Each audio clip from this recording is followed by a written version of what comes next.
Y con un masivo acto en el Teatro Caupolicán, el Partido Comunista conmemoró los 10 años de la muerte de Gladys Marín. Y fue en esta actividad donde el presidente de la colectividad, Guillermo Tellier, recordó a la dirigente del PC, pero además realizó un balance ahí del primer año de gobierno, donde criticó ahí la relación entre la política y el dinero. Hay varias cosas que conversar sobre este homenaje y para eso nos acompaña en CNN Chile la diputada del Partido Comunista, Carol Cariola. ¿Cómo está? ¿Cómo estás, Germán? Yo muy bien, muchas gracias. Un día agotador. Un día bien agotador, con hartas actividades. Partimos ahí tempranito en el Caupolicán, lleno de banderas, con mucha gente nuestra. Viajaron compañeros también de regiones, así que... Y una jornada agotadora, porque desde el viernes además que estábamos en pleno el Comité Central del Partido Comunista. Así, viernes y sábado, y el domingo culminamos con este acto. ¿Qué momento vive el Partido Comunista hoy?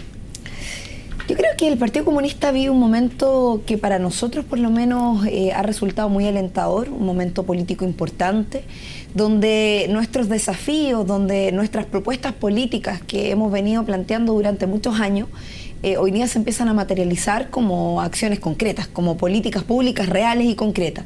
O sea, yo delante decía, cuando me preguntaban, bueno, ¿qué es lo que nos deja Gladys Marín? Gladys Marín fue una de las primeras mujeres y de las primeras candidatas presidenciales en hablar, por ejemplo, del cambio del binominal, en hablar de una nueva constitución, en hablar de educación gratuita. Y ese era el programa y es el programa del Partido Comunista durante mucho tiempo. Y después de tantos años de haber logrado retornar a la democracia, ver que estas necesidades, que estas demandas del pueblo chileno se empiezan a concretar, para nosotros es de una gran satisfacción. Estamos en un momento de crecimiento, de mucho aprendizaje también, entendiendo que hace 40 años que no estábamos en el gobierno, pero ha sido una experiencia muy positiva. Nosotros hacemos un balance positivo, sin embargo no nos quedamos con los brazos cruzados, creemos que esto hay que seguirlo profundizando. ¿Se logran concretar todos esos sueños pero con solo el titular o el titular, la bajada y el texto completo? Mira, bueno, uno siempre, Germán, en la discusión de los proyectos de ley se generan matices, se generan, imagínate, tantas posiciones que hay que concordar para llegar a una conclusión. Sin embargo, hasta ahora nosotros hemos quedado muy conformes con los proyectos de ley y con las reformas que se han llevado a cabo. Más allá de que uno quisiera llevar las cosas mucho más allá, el programa del Partido Comunista es uno, y es un programa probablemente mucho más avanzado incluso que el programa de la nueva mayoría. Pero el programa de la nueva mayoría lo logramos concordar entre fuerzas políticas con profundas diferencias. Y eso es lo que a nosotros nos pone conforme y nos deja conforme en el quehacer de lo que hemos hecho durante este primer año de gobierno, pero también en lo que estamos proyectando en los 3 años que siguen. Y tiene que ver precisamente con que, bueno, cada uno tiene su posición, desde su posición hicimos nuestros aportes, y en ese aporte es que hacemos la construcción que estamos haciendo. Por lo tanto, los proyectos, las reformas nunca van a ser todo lo que uno quisiera que incorporaran, pero sí, si nosotros hacemos un balance entre lo positivo y lo que quizás no nos gusta, absolutamente favorable. Creemos que este es un balance que nos lleva a decir hemos cumplido, las reformas son lo que hemos esperado durante mucho tiempo y por supuesto hay que seguir profundizando, hay que seguir trabajando, y en eso nuestra disposición es también a seguir contribuyendo desde las organizaciones sociales, desde los movimientos sociales, para impulsar esos procesos. Y en la época de que Gladys Marín, en su minuto también me tocó entrevistarla un par de veces, hacía sus llamados, convocatorias, que a todo esto eran respetados por todos los sectores políticos, incluso sí, muchos de ellos. Lo hacían quizás más desde la otra vereda, porque no eran parte todavía de la concertación, ni mucho menos, o de la nueva mayoría. Bueno, nunca fuimos parte de la concertación. Pero después se negoció y ahí pudieron algunos cupos poder entrar a través de la... Claro, un pacto de exclusión que se hizo, exacto. Pero nunca fuimos parte de la concertación, y eso es una definición política que para nosotros fue muy relevante. Pero voy hacia el punto de que hoy día están dentro, entre comillas, de un pacto, nueva mayoría. ¿Es más difícil hacer política para el Partido Comunista estar dentro de un pacto? ¿Cómo siguen las palabras quizás de lo que Gladys Marín en algún minuto dijo y tratar de convalidarlo estando dentro de un sistema? Así es. Sí, o sea, yo creo que cada momento tiene sus propias dificultades. A mí me tocó entrar al Partido Comunista cuando todavía éramos un partido de oposición al gobierno. Pero nosotros no solo no fuimos parte de la concertación, sino que además éramos oposición a los partidos de la concertación en el gobierno. ¿No? Había, por supuesto, nosotros teníamos la libertad de actuar en relación al partido que éramos y presentar desde ahí, desde las organizaciones sociales, desde los movimientos sociales también, nuestras propias posturas. Pregunto si es que es más complejo ahora. Tiene sus complejidades y creo que la complejidad pasa por tener que ponerse de acuerdo para actuar, pero también tiene sus beneficios. Y parte de estos beneficios tiene que ver con que las mismas demandas por las cuales nosotros luchamos muchas veces sin tener oído a aquellas demandas, sin tener resultados concretos, hoy día se concretan en políticas reales. Y eso es lo que nos deja tranquilos. ¿Y por qué, Germán? Porque nosotros somos un partido que representa o que busca representar una clase que precisamente es la clase más postergada de este país, que es la clase trabajadora. Y cuando nosotros veíamos durante muchos años que aunque pusiéramos los temas sobre la mesa, aunque saliéramos a manifestarnos, aunque dijéramos que la desigualdad en la educación era brutal, que se estaba privatizando, que el modelo neoliberal no le hacía bien a Chile, que el binominalismo era una práctica antidemocrática para la elección de nuestras autoridades, las cosas seguían de la misma manera y el statu quo se mantuvo durante más de 20 años. Entonces, cuando nosotros vemos que hoy día tenemos la capacidad de influir, tenemos la capacidad de ser parte de la toma de decisiones, tenemos la posibilidad de ser parte de la construcción de transformaciones que Chile esperó durante 20 años, claro, puede ser más difícil porque hay que ponerse de acuerdo con más sectores para poder lograr estas transformaciones, pero estamos avanzando en términos reales y estamos concretando un programa del cual nos sentimos absolutamente parte porque es precisamente gran parte de las cosas que veníamos planteando hace muchísimos años. ¿Y cuáles son las diferencias evolutivas que han tenido el Partido Comunista pensando en que, bueno, aquí somos siempre buenos para andar comparando? En el año 73, o sea, en el año 70, Partido Socialista tenía un presidente médico apoyado por el Partido Comunista. Había una joven ahí, Gladys Marín, que andaba entre medio de una edad similar a la de Camila Vallejo, la suya. Sí. En fin, se da un escenario similar, con muchos años de diferencia. En esa época se hacía una política distinta quizás a la que se hace ahora. ¿Cuáles son las grandes diferencias, cuáles son los grandes matices que en el fondo van moldeando al Partido Comunista actual? Bueno, son momentos históricos distintos. Allende no es Bachelet, ni Bachelet es Allende, digamos. Son personas completamente distintas, con visiones distintas, que militan en un mismo partido y probablemente hay ciertas comparaciones a las que se puede llegar a propósito también de las lealtades que, y me lo decías tú, respecto de el rol que ha jugado el Partido Comunista, que jugó en el gobierno de Salvador Allende y que estamos jugando también hoy en el gobierno de la presidenta Bachelet. Ahora, nuestras lealtades nunca son personales, no son solo por la persona a la que estamos acompañando. Nosotros tenemos una lealtad con la presidenta Bachelet, pero por el programa que ella representa. O sea, ella hoy día es la cabeza de un proceso histórico de transformaciones profundas. Y lo vuelvo a decir, y yo, aunque parezca majadero, pero durante 20 años, Germán, aquí se hicieron cosas en la medida de lo posible. Yo no digo que la concertación no hizo nada, porque a lo mejor parte de los partidos con los que hoy día estamos compartiendo coalición van a decir que injusto, porque nosotros sí hicimos algunas cosas importantes, seguro. Sin embargo, porque nadie podría comparar esta democracia, ¿cierto?, con lo que fue los duros años de la dictadura militar. Sin embargo, es cierto también, y hay que reconocerlo, que hubo muchas de estas cosas que se hicieron en la medida de lo posible, que lo que hicieron fue mantener en gran medida las bases de la dictadura militar. ¿Por qué no decirlo? La Constitución, por ejemplo. O sea, nunca hubo voluntad política de decir nueva Constitución. Hoy día la hay, y lo dice el programa de la nueva mayoría. Nunca hubo voluntad política real para cambiar el sistema electoral binominal. Hoy lo hay. Nunca hubo voluntad real para hacer una transformación real en una educación que se venía privatizando. Hoy existe esa reforma. Nunca hubo voluntad real para cobrarle los impuestos a las empresas que les correspondía. Hoy existe una reforma tributaria. Entonces, cuando uno mira hacia atrás y mira lo que está ocurriendo hoy día, ¿cierto? Hay cambios que son reales en la forma de hacer política y en las cuales nosotros como Partido Comunista nos sentimos también parte protagónica de garantizar que estos procesos se lleven adelante. Y en el gobierno de Salvador Allende, llevándolo a la comparación, nosotros también jugamos un rol en esa dirección. O sea, nosotros nos sentimos como partido muy parte del proceso del gobierno de la Unidad Popular.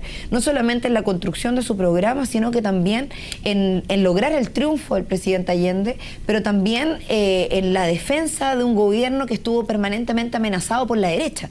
Y probablemente si hoy día lo llevamos a comparar con lo que está pasando en este minuto, el gobierno de la presidenta Bachelet de sus inicios, que está amenazado permanentemente por la derecha.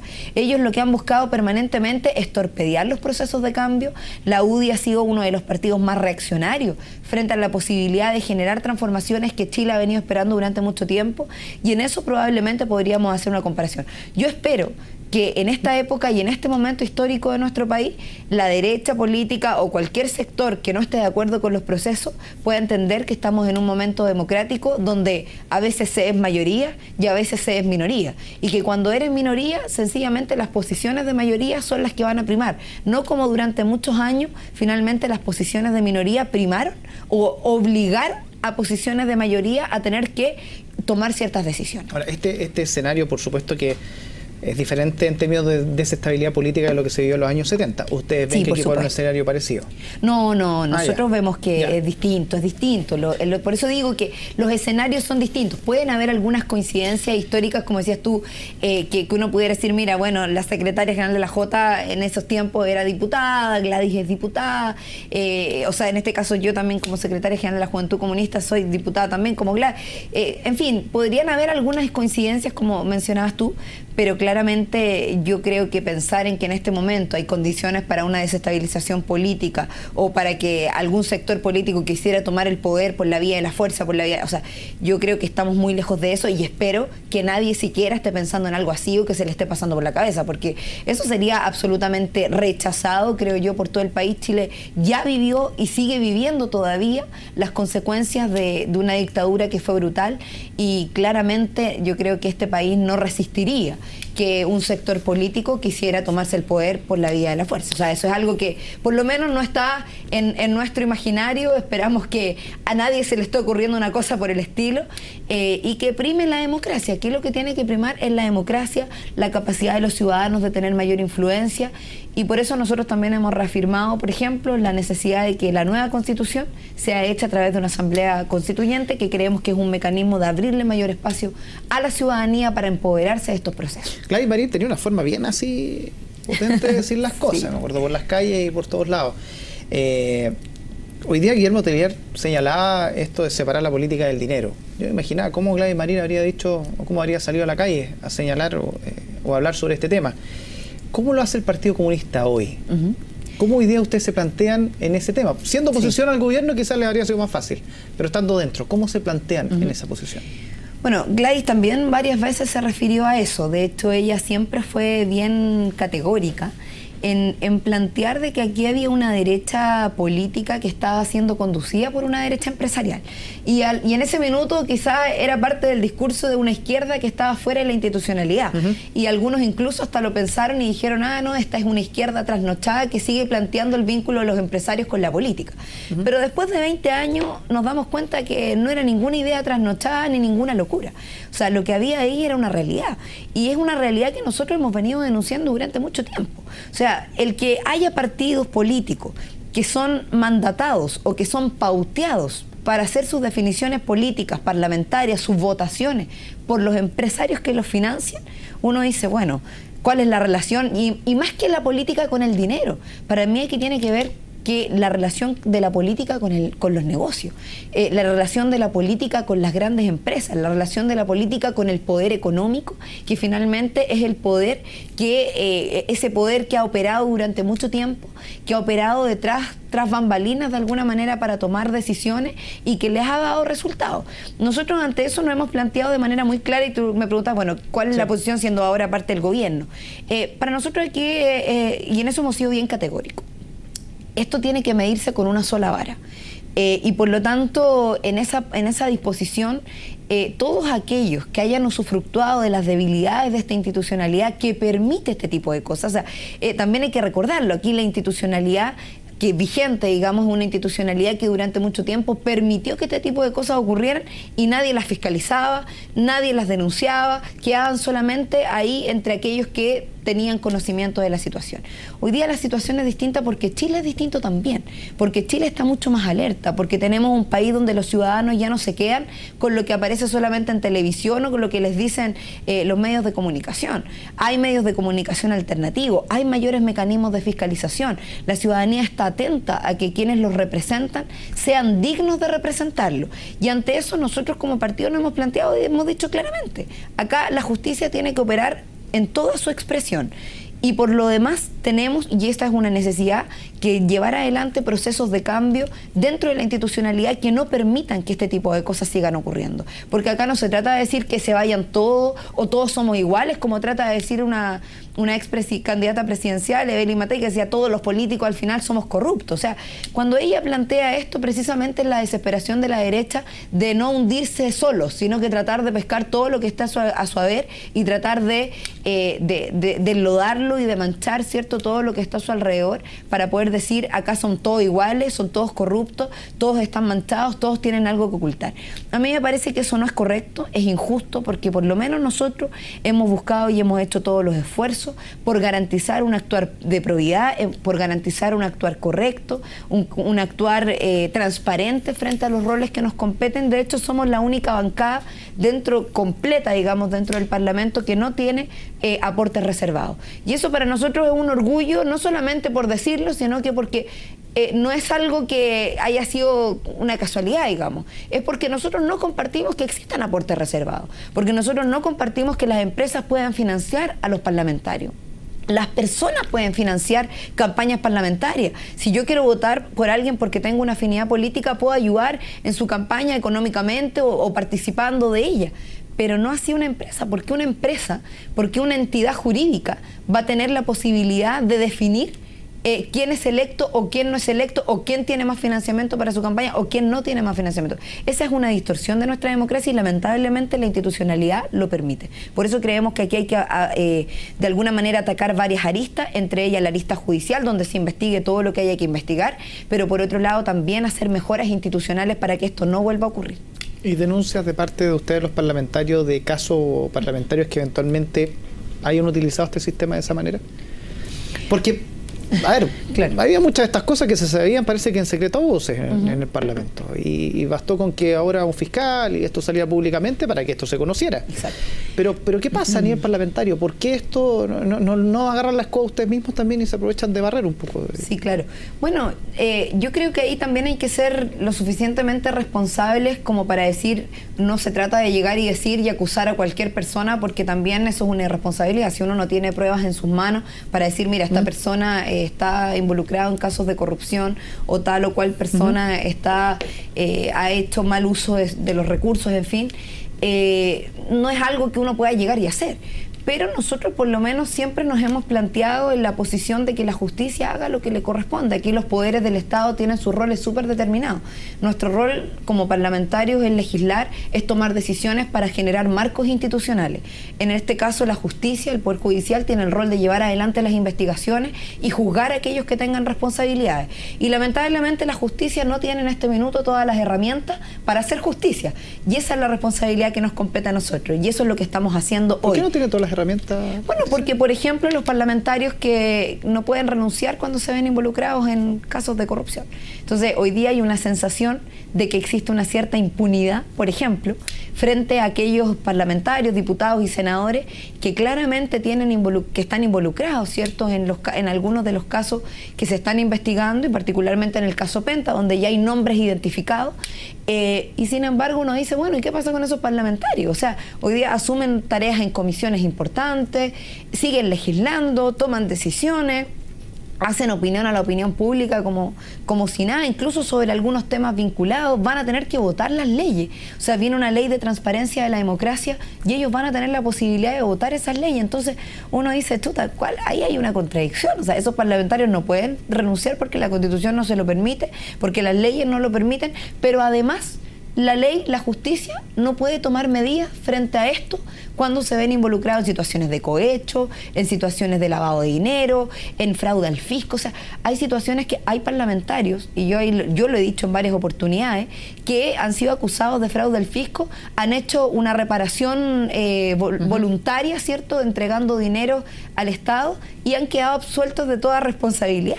De hecho, yo comparto distrito con una parlamentaria que se vio involucrada en una situación así, que hizo una suspensión condicional de procedimiento y sigue legislando en el Parlamento. Entonces, uno dice, bueno, cuando esas cosas ocurren, uno se da cuenta, digamos, que la institucionalidad de alguna manera lo permite. Y eso es lo que hay que cambiar. La diputada Claudia Nogueira. Ya. Se anunció a todo esto una marcha para el 16 de abril. Así es.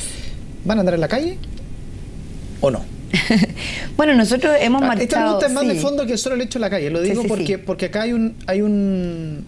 En el fondo, los que van a marchar dicen que estos proyectos son insuficientes. Ajá. Que no están conformes con lo que se fue con lo que fue al Parlamento. Y ustedes, por otro lado, están apoyando y dicen que están conformes en cierto sentido, no completamente, pero con lo que fue al Parlamento. Sí. Entonces, ¿apoyan un lado o apoyan otro? Es que yo creo que no es una contradicción, Germán, porque en el fondo uno dice, yo apoyo lo que plantea el movimiento estudiantil, yo fui parte del movimiento estudiantil, marchamos muchas veces por la gratuidad de la educación, marchamos muchas veces por terminar con el lucro en todo el sistema educativo, y yo lo sigo pensando y lo sigo sosteniendo. El tema es que aquí hay roles distintos, y yo entiendo el rol que tiene el movimiento social de empujar que las transformaciones vayan mucho más allá, y está bien que así sea. O sea, sería un poco raro que el movimiento social saliera diciendo, no, hagamos lo que podamos acordar, porque ellos no son parte de una coalición de gobierno, no son parte de una coalición política, son organismos sociales, autónomos, independientes, que tienen todo el derecho a reclamar las necesidades concretas que el país tiene.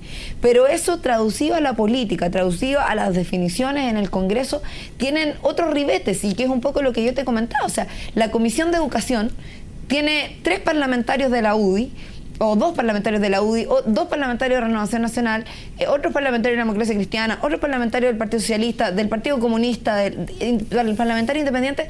Imagínate, todas esas posiciones tienen que acordar posiciones en común, que se votan, ¿cierto?, pero que requieren de mayoría para poder tomar ciertas definiciones. Por lo tanto, acá no se trata de decir, aquí hay un pensamiento único que se puede poner de acuerdo en relación a lo que la calle nos está pidiendo. Hay que escuchar a los movimientos sociales, y yo creo que gracias a eso hoy día tenemos reforma. Gracias a eso tenemos reforma tributaria, gracias a eso tenemos reforma educacional, y gracias a eso vamos a tener nueva constitución. Pues sí, porque si no hubiésemos escuchado a los movimientos sociales, probablemente hubiésemos seguido manteniendo las cosas como estaban. Va a haber nueva constitución. ¿Cuándo? Y yo estoy convencida de eso. Bueno, es un compromiso del gobierno de la presidenta Bachelet. Ella se ha planteado, y la coalición de la nueva mayoría se ha planteado el poder iniciar el debate en el más corto plazo. Ahí también tenemos algunas diferencias que son parte también de este cuento, de esta discusión de la democracia, en torno a cuál es el mecanismo. Algunos estamos por la Asamblea Constituyente y la reafirmamos con más fuerza que nunca. Creemos que es el mecanismo más democrático, el que nos da más garantía, más todavía en este contexto donde hay cuestionamiento a la institucionalidad, donde hay un cuestionamiento a los políticos. ¿Por qué muchos le temen a eso entonces? Yo la verdad es que no lo sé. Yo creo que más que temor tiene que ver con resguardar los espacios de poder. Algunos dicen, por ejemplo, que la Constitución la haga el Parlamento, la nueva Constitución. Y yo digo, ¿la gente estará de acuerdo con que la nueva Constitución, que involucra los temas de las pensiones, que involucra el tema de salud, que involucra los derechos de agua, que involucra el derecho a la educación, que involucra el derecho a envejecer dignamente, todos los derechos ciudadanos están involucrados ahí, los hagan personas que son pauteados por las empresas, o que lo hagan personas que, ¿te fijas? Pero o sea, supuestamente son elegidos por las personas. Sí, pero es por eso, o sea, te digo, son yo no cuestiono el rol legítimo que tiene el Parlamento de legislar. Lo que cuestiono en este momento es que en este Parlamento, actualmente y bajo esta coyuntura política, hay parlamentarios que lamentablemente han sido pauteados por personas que hoy día están siendo procesadas.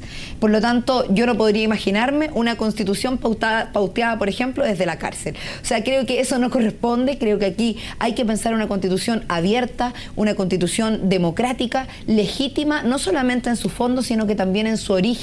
Y eso nosotros lo hemos planteado también desde la perspectiva de que los ciudadanos, los chilenos, también se empoderen en esta nueva institucionalidad y esta nueva democracia. De hecho, mañana, lunes por la tarde, a las 6 de la tarde, en la Plaza de la Constitución, o la Plaza de la Nueva Constitución, como se ha dicho, vamos a tener una concentración para todos aquellos que queramos empujar la Asamblea Constituyente. Aprovecho de hacer la convocatoria para ello. Muchas gracias, diputada. Muchas gracias a ustedes, que estén muy bien. Que estén muy bien. Gracias. Nosotros hacemos una pausa hasta ahora y regresamos dentro de poco con más noticias.